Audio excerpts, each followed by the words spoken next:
एक बार भगवान से सभी यतियों ने, मुनि योगियों ने, ऋषियों ने और विशेषकर नारद सनकादिक ने ये प्रार्थना की।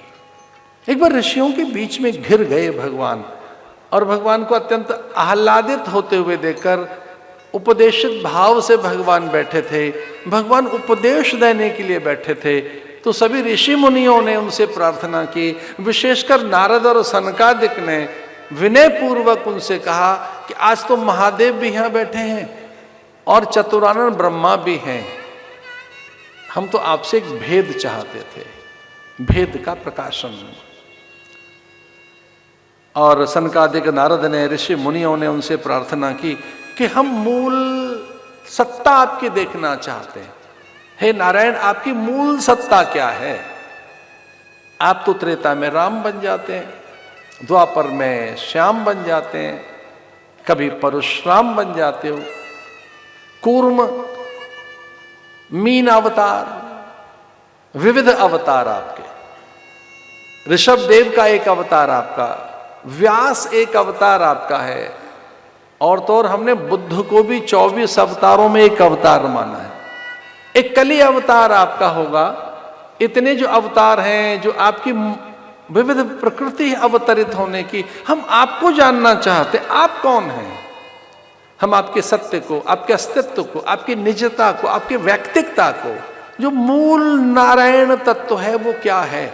इतनी करुणा, इतना औदार्य आप में ये कहां से है? ऐसो को उदार जगमाई, बिनु सेवा जो द्रवे दीन पर राम सरिस को उनाई।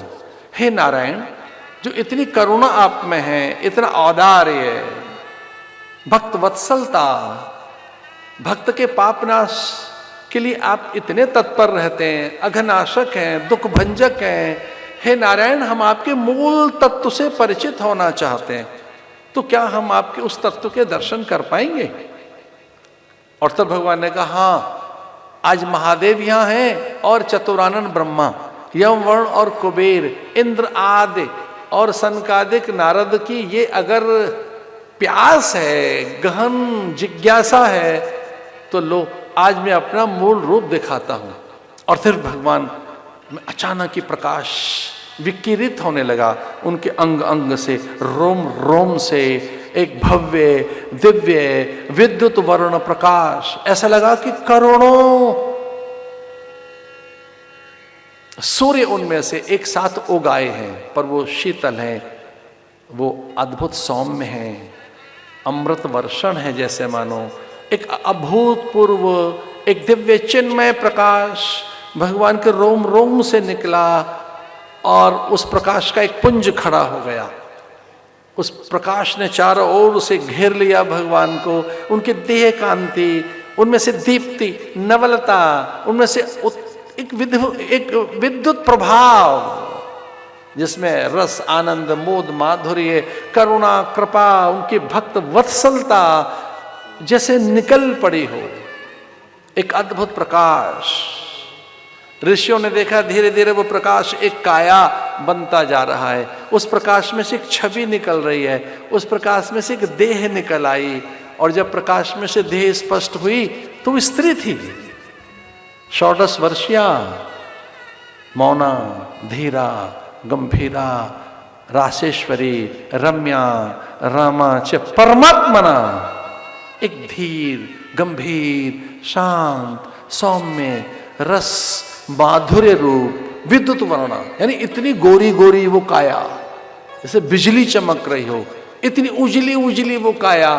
तो सब ऋषियों को लगा, हम तो इन्हें श्याम वर्ण समझते थे, नील वर्ण समझते थे, ये तो बड़े गोरे निकले अंदर से। नील सरोरु नील मणि, नील नीलधर श्याम, ये तो इतने गोरे, इतनी उज्जवल, ऐसी विद्युत काया। और जब वो अद्भुत एक काया, राधा, राशेश्वरी, रम्या, रामा चे परमात्मना, एक धीर, गंभीर, एक उज्जवल जब काया भगवान में से निकली और देखी एक 16 वर्षीय काया, तो पूछा ऋषियों ने कि हे देव, ये कौन है? तो भगवान के मुंह से निकला, ये राधा, राधा, राधा, ये मेरा रस, मेरा ज्ञान, मेरा ही ये स्वरूप जो मुझ में मेरी करुणा, मुदिता, ये ललिता, श्रीमन नगर नायका, ये मुझ में एक जो मेरी सत्ता इस तरह से रहती है रस रूप में, पर वो है कौन? मौना, धीरा, गंभीरा, क्षम्या। कुछ लोग मौन में रहें तो अच्छे लगते हैं। वो मुनि को भी मौन बताया है, पुरुषों को भी और माताओं को भी कहा है कि चुप रहें तो अच्छी रहती है। इसका अर्थ ये नहीं कि आप मौन में चली जाए। वो बोलती है राधा, पर कितना कम बोलती है राधा। मुनियों को मौन बताया, ऋषि मुनियों को, पुरुषों को भी कहा है पराक्रम दिखाइए, बोलिए कम, करके दिखाओ, बोलो नहीं। बहुत कम बोलने के लिए शास्त्र आदेशित करता है, कम बोलो, कम, पर वो तो बोलती नहीं है। मौना।